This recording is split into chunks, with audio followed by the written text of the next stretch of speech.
Teens at adults housemates nagkasama ng muli.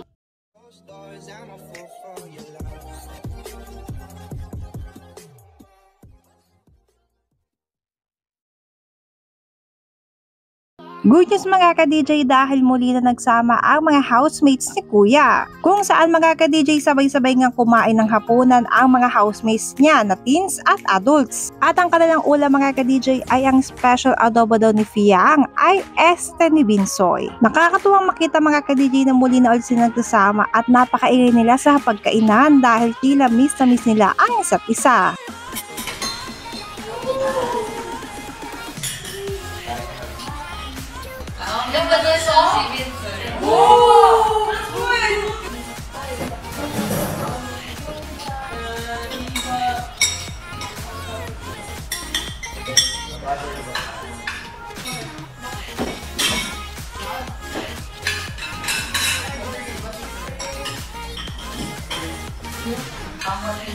Next coming days or minutes, well, whatever happens, it's Amen. It's the Doctivas!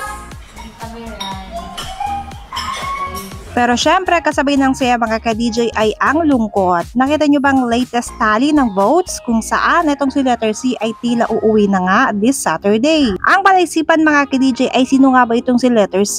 Kung kayo ang tatanungin mga ka-DJ, comment down below nyo nga kung sino itong si letter C at bakit siya iyon.